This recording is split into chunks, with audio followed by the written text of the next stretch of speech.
Good evening, dear viewers, and welcome to this esteemed program where we dissect the carnival of chaos that we call news. Buckle up, because tonight's roller coaster ride through the distorted hall of mirrors of current events promises to be a doozy. Today, we revel in a world where truth is stranger than fiction, and the line between reality and a fever dream induced by a particularly potent batch of expired mayonnaise is blurrier than ever. So, grab your popcorn, folks, because tonight we'll be unpacking the latest and greatest in manufactured outrage, celebrity meltdowns, and political blunders that would make a banana republic blush. We'll navigate the treacherous terrain of media manipulation, where narratives are spun faster than a spider monkey on a caffeine bender, and where the pursuit of clicks and ratings reigns supreme.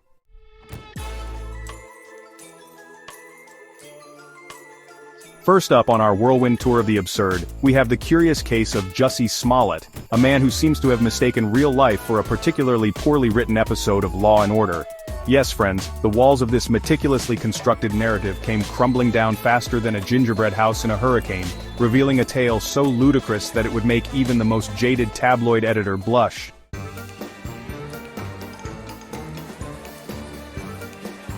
But wait, there's more, because no descent into the abyss of media madness would be complete without a healthy dose of CNN's signature brand of journalism, which, let's be honest, has become about as reliable as a weather forecast delivered by a drunken sailor with a magic 8-ball. Their latest foray into the realm of the utterly baffling involves a jaw-dropping claim about none other than our old pal Jussie Smollett. Stay tuned, because things are about to get very interesting.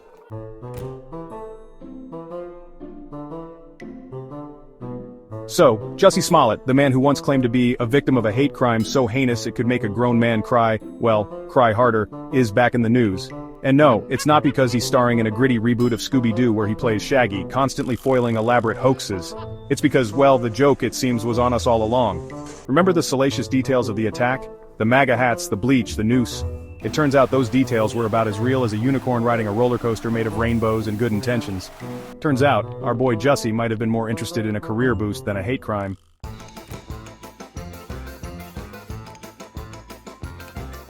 Section 2. Public Reactions, a Symphony of Disbelief. The internet, that bastion of measured responses and nuanced takes, reacted to the Smollett revelation with all the subtlety of a rabid badger in a china shop.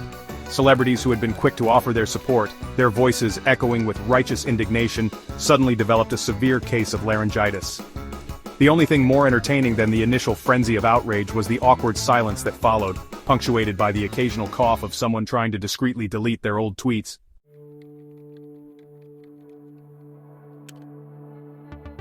Section 3. CNN's Jaw-Dropper, a masterclass in narrative spin. And then, just when you thought the story couldn't get any more absurd, CNN stepped into the ring, their metaphorical boxing gloves adorned with the words, jaw-dropping claim. Yes, you heard that right. CNN, the network that once prided itself on being the most trusted name in news, decided to throw their hat into the ring of journalistic absurdity with a take so hot it could melt steel beams. Just know this, it involves mental gymnastics of Olympic proportions, a healthy dose of cognitive dissonance, and a level of narrative manipulation that would make even the most seasoned spin doctor blush. So buckle up, buttercups, because we're about to dive headfirst into the rabbit hole of CNN's jaw-dropping claim, where logic goes to die, and reality is but a distant, fading memory.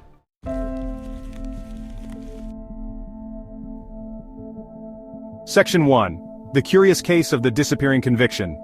Ah, CNN, the network that never sleeps, especially when there's a narrative to be spun. A narrative so thin it would make a spiderweb blush. Their latest foray into the world of make-believe centers around Jussie Smollett's miraculously vanished conviction. You see, dear viewers, according to CNN, that whole pesky trial, the one where a jury of Smollett's peers found him guilty of multiple felony charges related to staging a hate crime?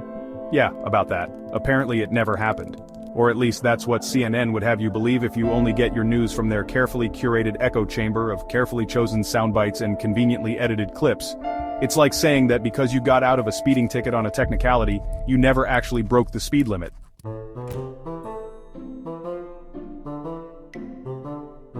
Section 2. CNN's Smoking Gun. A masterclass in wishful thinking. CNN's smoking gun, the piece de resistance of their journalistic house of cards, is the assertion that there's no way Smollett could have orchestrated the whole thing because, and I'm not making this up, it's just too far-fetched. According to CNN, the very absurdity of the situation, the sheer audacity of staging a hate crime involving MAGA hats, bleach and a noose in the dead of night in downtown Chicago, is proof positive that Smollett couldn't have possibly done it. Because, as we all know, reality is obligated to adhere to the laws of plausibility, right?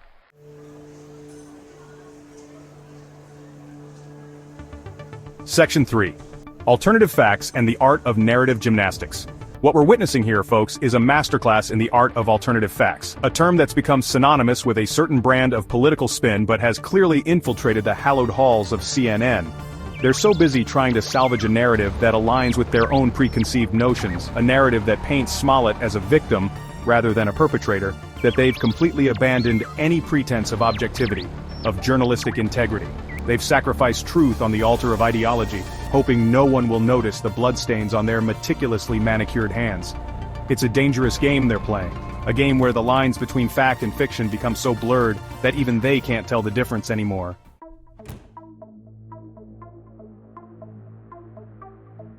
Section 4. When Reality Bites Back, the Perils of Media Malpractice. The real tragedy in all of this, beyond the erosion of trust in media and the perpetuation of misinformation, is that CNN's desperate attempt to resuscitate a dead narrative only serves to further harm the very people they claim to champion. This isn't just about one network or one story, it's about a systemic issue that affects the entire landscape of journalism. When media outlets prioritize sensationalism over substance, they erode the very foundation of public trust. By refusing to acknowledge the reality of Smollett's actions, by clinging to a narrative that's been debunked more times than a flat earth theory, they're doing a disservice to actual victims of hate crimes, minimizing their experiences and undermining their credibility. This not only affects the victims but also the general public, who rely on the media for accurate information. The ripple effects of such malpractice can be far-reaching, influencing public opinion and policy in ways that are detrimental to society. And the worst part is, they seem to be completely oblivious to the damage they're causing, so blinded by their own ideological biases that they can't see the forest for the trees, or in this case the facts for the narrative. This kind of willful ignorance is dangerous, as it perpetuates a cycle of misinformation and distrust. It's a vicious circle where the media's failure to self-correct only leads to further erosion of their credibility. So, what's the takeaway from this cautionary tale of journalistic malfeasance? It's a stark reminder that the media has a responsibility to the truth, above all else. Journalists must strive to be the watchdogs of society, not the lapdogs of sensationalism. They must hold themselves to the highest standards of integrity and accountability. Perhaps it's a reminder that even the most trusted names in news can succumb to the allure of a good story, even if that story is built on a foundation of sand. The allure of high ratings and viral stories can sometimes overshadow the commitment to factual reporting, but in the end, the integrity of journalism is what truly matters, because in the end, the truth, no matter how inconvenient or uncomfortable, is always worth fighting for. It's the cornerstone of a functioning democracy and a well-informed public. Without it, we are left in the dark, vulnerable to manipulation and deceit. The pursuit of truth should be the guiding principle for all journalists, reminding us that the pen is indeed mightier than the sword.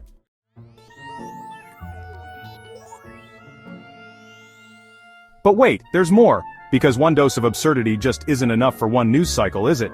Hold on to your monocles, folks, because we're about to take a trip down memory lane, back to the halcyon days of 2018, when the world was graced with the diplomatic prowess of one Donald J. Trump, a man who seemed to think trade war was a fun board game you played with other world leaders, preferably while simultaneously tweeting insults using only emojis. Remember when he decided to impose tariffs on Canada and Mexico, two of America's closest allies and trading partners? It was like watching a toddler throw a tantrum in a china shop, except the toddler had access to the nuclear codes, and the china shop was the global economy.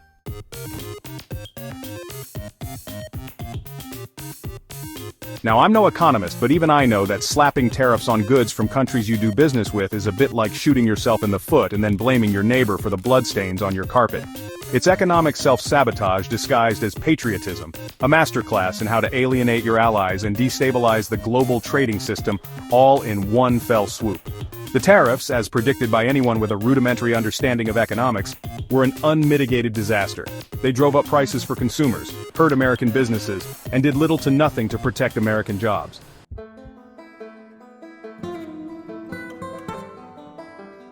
But hey, who cares about the little guy, right? As long as the stock market is doing well, who cares if the price of a washing machine goes up by 20%, or if farmers are forced to declare bankruptcy because they can't sell their soybeans to China anymore? Those are just minor inconveniences, mere collateral damage in the grand scheme of Trump's ego-driven trade war.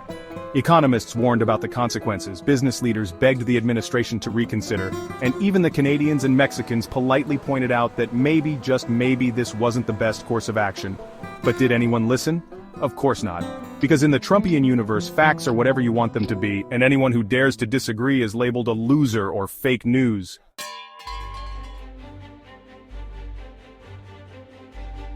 So what's the punchline to this tragicomic tale of economic ineptitude? It's a story that reads like a dark comedy, where the stakes are global and the consequences are all too real.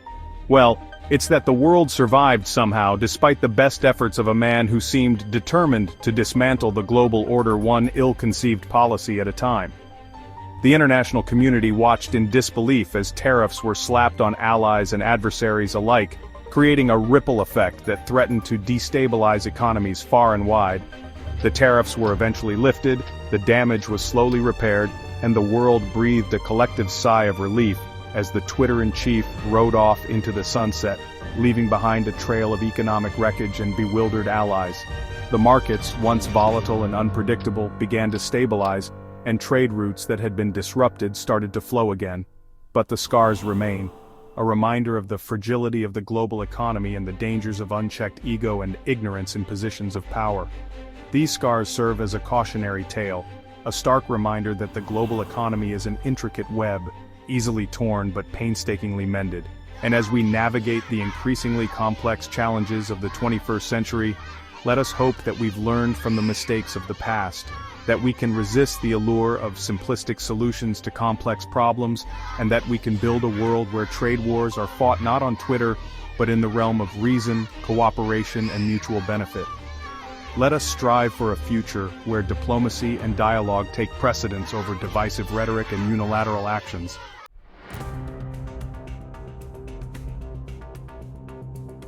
And so, my friends, we find ourselves at the end of another exhilarating journey through the looking glass of modern news, a landscape so distorted and disorienting that even Lewis Carroll would have struggled to make sense of it.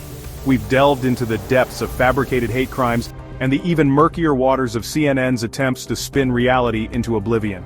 The news, once a beacon of truth and accountability, has become a hall of mirrors, reflecting back at us a distorted image of reality, a funhouse version of events where up is down, black is white, and the line between fact and fiction is as blurry as a drunken sailor's vision after a 3-day bender.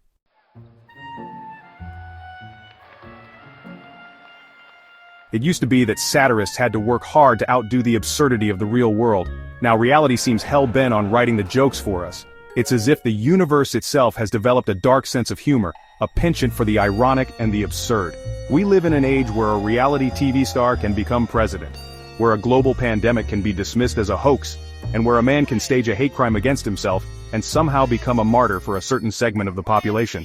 It's enough to make even the most cynical observer question their sanity. Is this real life, or are we all just living in a badly written sitcom, doomed to repeat the same cycle of outrage and disillusionment week after week?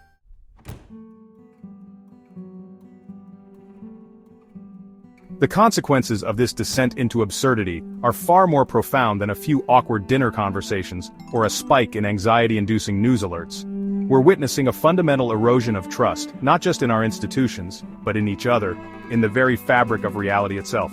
When we can no longer agree on basic facts, when truth becomes a matter of opinion, when narratives are weaponized to serve political agendas, we lose our shared sense of reality, our ability to engage in meaningful dialogue, to find common ground, to move forward as a society. We become atomized, isolated, suspicious of everything and everyone, trapped in our own echo chambers of confirmation bias, where dissenting voices are silenced and critical thinking is replaced with blind allegiance to ideology.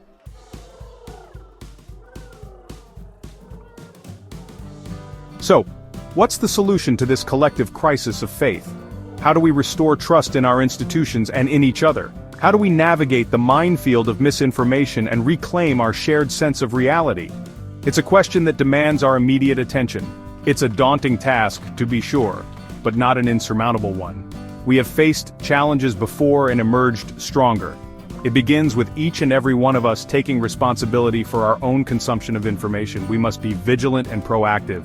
We must become more discerning consumers of news, questioning everything, seeking out multiple perspectives and verifying facts before accepting them as truth, and being willing to challenge our own biases. This means engaging in difficult conversations and being open to changing our minds. We must demand better from our journalists, our politicians, and ourselves. Accountability is key in maintaining the integrity of our information sources. We must hold those in power accountable for their words and actions, ensuring that they serve the public interest and not their own agendas. And we must refuse to be complicit in the spread of misinformation, whether it's through our own ignorance or our unwillingness to speak out against it. Silence can be just as harmful as the lies themselves. Whether it's through our own ignorance or our unwillingness to speak out against it, we must be vigilant and proactive in our efforts to combat falsehoods. The future of our democracy, our ability to make informed decisions, and our collective well-being, indeed the future of our sanity, depend on our actions today. The stakes have never been higher, may very well depend on it. We must rise to the occasion and take a stand for truth and integrity. And on that cheery note, good night. And remember that every small action counts, and try to have a laugh at the absurdity of it all. Humor can be a powerful tool in these trying times. It's either that or succumb to the despair, and frankly, despair doesn't suit anyone. We must find strength in unity and purpose. And frankly, despair doesn't suit anyone, especially not when there are perfectly good memes to be enjoyed. Let's find joy in the little things. Especially not when there are perfectly good memes to be enjoyed.